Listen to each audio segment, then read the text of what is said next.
Hello everyone. तो आज के वीडियो में हम देखेंगे जनरल डिफेंसेस जो कि टॉर्ट का एक इंपॉर्टेंट कॉन्सेप्ट है। तो टॉर्ट का जनरल प्रिंसिपल क्या है? सपोज करिए कि हमारा प्लेंटिफ है, ठीक है, ये हमारा प्लेंटिफ है और ये हमारा डिफेंडेंट है। प्लेंटिफ कौन है? जिसे इंजरी कॉज हुई है, जिसे हार्म हुआ है।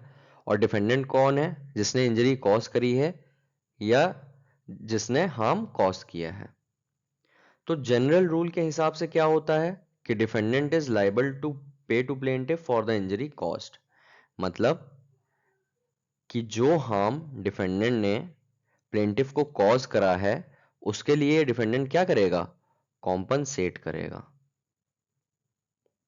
है ना। बट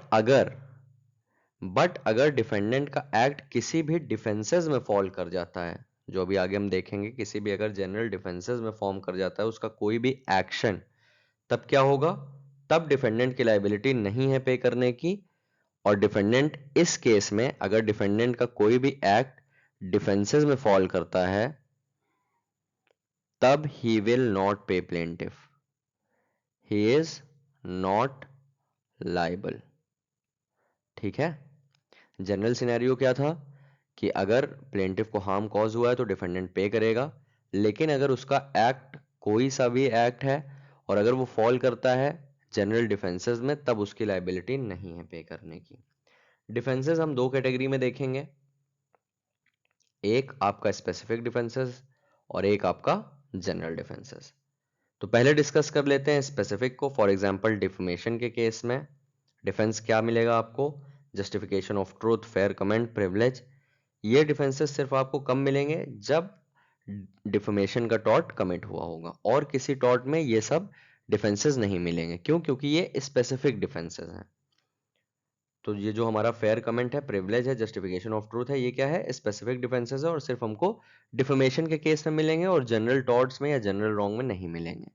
सेकंड कैटेगरी हमारी क्या है? General defences. जनरल डिफेंसेस का मतलब क्या हुआ कि ये सारे जो डिफेंसेस दिए हुए हैं ये आप सारे टॉर्ट्स पे अप्लाई कर सकते हो। फॉर एग्जांपल कंसेंट का डिफेंस आप ट्रेसपास में भी ले सकते हो, डिफेमेशन में भी ले सकते हो, फॉल्स इंप्रिजनमेंट में भी ले सकते हो। और अगर आप कंसेंट का डिफेंस देखेंगे तो क्रिमिनल लॉ में भी लिया जाता है। आप रेफर कर सकते हैं सेक्शन 87 टू 92 आईपीसी का। ठीक है। तो जनरल डिफेंसेस हमारे कितने सारे हैं? मेजरली इतने हैं, लेकिन और भी हैं। जैसे सबसे पहला है आपका voluntary non fit injuria, act of God, private defence, plaintiff the wrong doer, necessity, mistake, statutory authority, inevitable accident, act causing slight harm. और भी हैं जैसे judicial, quasi judicial act, acts done under parental authority, executive act, etcetera. तो आज के video में हम सबसे पहला अपना डिफेंस पढ़ेंगे जो कि है वॉलेंटरी नॉन फिट इंजूरिया। चलिए आगे देखते हैं। तो हमारा आज का पहला defence voluntary non fit injuria क्या कहता है? ये कहता है कि जहां पर पर्सन ने खुद के कंसेंट से कोई हार्म सफर किया है, विलिंगली उसने हार्म सफर करने की कंसेंट दी है, तो बाद में वो उस हार्म से हुए डैमेज के लिए कॉम्पनसेशन क्लेम नहीं कर सकता है। बेस्ड है ये एक मैक्सिम पे, that is every man is best जज ऑफ हिज ओन इंटरेस्ट। मतलब इंसान अपना अच्छा और बुरा दोनों जानता है और अपने लिए वो हमेशा बेस्ट इंटरेस्ट ही चूज करेगा जो उसके लिए बेनिफिशियल होगा। ये जो फ्रेज यूज हुआ है कंसेंट, इसका क्या मतलब है? कंसेंट कैसी होगी? तो ये एक्सप्रेस भी हो सकती है और इम्प्लाइड भी हो सकती है। ये डिफेंस जो है यहाँ पर वॉलेंटरी नॉन फिट इंजूरिया का, ये डिफेंडेंट को तभी अवेलेबल होगा, दैट इज डिफेंडेंट यहाँ पर लाइबल नहीं होगा कंपनसेशन के लिए प्लेंटिफ को, तब जब प्लेंटिफ की फ्री और वॉलेंटरी कंसेंट है रिस्क को एक्सेप्ट करने की। मतलब क्या हुआ? मतलब जो उसकी कंसेंट है वो फ्री कंसेंट है, और दूसरा कि उसे रिस्क का नॉलेज है और उसने उस रिस्क को कंसेंट दिया है और अप्रिशिएट किया है। सिर्फ नॉलेज होना ये मतलब नहीं है कि कंसेंट देना। तो पहला पॉइंट डिस्कस कर लेते हैं, कंसेंट कैसी होनी चाहिए? कंसेंट फ्री और वॉलंटरली होनी चाहिए। Consent fraud, force, coercion, undue influence से ऑब्टेन नहीं होनी चाहिए, वरना फ्री कंसेंट के लिए क्वालिफाई नहीं करेगी। ठीक है। अगर किसी को कोई डिसेबिलिटी है और वहां पर उसके बिहाफ में उसके पेरेंट्स या गार्जियन कंसेंट दे रहे हैं तो वो वैलिड कंसेंट होगी। लेकिन अगर कंसेंट कंपल्शन में दी गई है, जैसे कोई पेरेंटल अथॉरिटी है कि मास्टर सर्वेंट है और मास्टर सर्वेंट को कहता है कि कंसेंट एक पर्टिकुलर काम के लिए दो, वरना तुम्हें जॉब से निकाल देंगे। तो ऐसी कंसेंट जो है वो इनवैलिड होगी। इसमें एक केस भी है आर वर्सेस विलियम का। तो इस केस में क्या होता है, इसमें डिफेंडेंट जो होता है वो म्यूजिक सिखाता है, म्यूजिक मास्टर होता है। तो वो एक 16 साल की लड़की को एक मतलब मनाता है और कहता है कि अगर वो लोग कुछ एक पर्टिकुलर एक्ट करेंगे तो उसके जो वोकल कॉर्ड्स हैं वो खुल जाएंगे और वो अच्छा गा पाएगी। तो इसमें कोर्ट क्या हेल्ड करती है कि ये जो कंसेंट है ये फ्रॉड से ऑब्टेन हुई है, तो यहाँ पर डिफेंडेंट लाइबल होगा। ठीक है। सेकंड है हमारा नॉलेज। नॉलेज होना सिर्फ रिस्क की कंसेंट नहीं माना जाएगा। मतलब अगर आपको सिर्फ नॉलेज है कि इस पर्टिकुलर जगह पे रिस्क है तो वो कंसेंट नहीं मानी जाएगी कि आपको हार्म हो ही जाए। डिफेंडेंट को प्रूव करना पड़ेगा कि प्लेंटिफ को हार्म का पता था और उसने उस हार्म के लिए फ्री कंसेंट दी है। अगर सिर्फ नॉलेज है हार्म की और कंसेंट नहीं है, तब डिफेंडेंट ये डिफेंस नहीं प्लीड कर सकता है। इसमें एक मैक्सिम है, साइंटी नॉन फिट इंजूरिया। इसका क्या मतलब होता है कि mere knowledge of risk is no defence. सिर्फ नॉलेज होना रिस्क की, तो उसका मतलब ये नहीं है कि आपने कंसेंट दे दी है। तो इस केस में क्या होता है कि एक पत्थर की खदान होती है, स्टोन क्वेरी केस भी इसको इसीलिए कहा जाता है। एक पत्थर की खदान होती है, तो उसमें क्या होता है कि आपका एक मशीन से सपोज करिए कि ये है, यहाँ से ऐसे स्टोन ऊपर ले जाते थे और ऐसे इधर से दूसरे साइड स्टोन ले जाते थे। ठीक है। तो यहाँ पर अपना एक वर्कर था, तो एक स्टोन क्या हुआ, एक उसके ऊपर गिर गया। तो डिफेंडेंट ने वही करा कि वॉलेंशिया नॉन फिट इंजूरिया प्लीड करा कि प्लेंटिफ को रिस्क का पता था। ठीक है। तो यहां पर कोर्ट ने बोला कि नॉलेज थी रिस्क की, पर यहां पर ये जो हमारा वर्कर है इसने कोई कंसेंट नहीं दी थी, इसलिए वॉलेंशिया नॉन फिट इंजूरिया एप्लीकेबल नहीं होगा। डिफेंडेंट लाइबल होगा पे करने के लिए, क्योंकि उसे नॉलेज थी रिस्क के लिए और उसने कंसेंट नहीं दी थी कि वो हार्म सफर करे। ठीक है।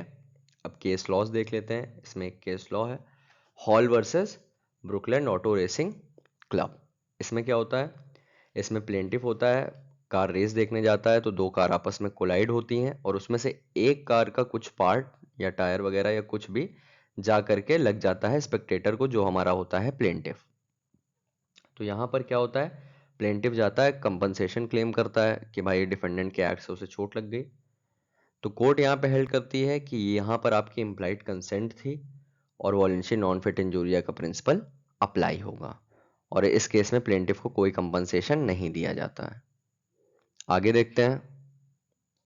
तो हमारा सेकंड केस है पद्मावती वर्सेस दुग्गा नायका। इसमें क्या होता है, इसमें एक जीप जा रही होती है, तो दो बंदे इसमें चढ़कर बैठ जाते हैं और कुछ दूर चल करके जीप के राइट टायर में कुछ इशू आ जाता है और जिसकी वजह से जीप पलट जाती है।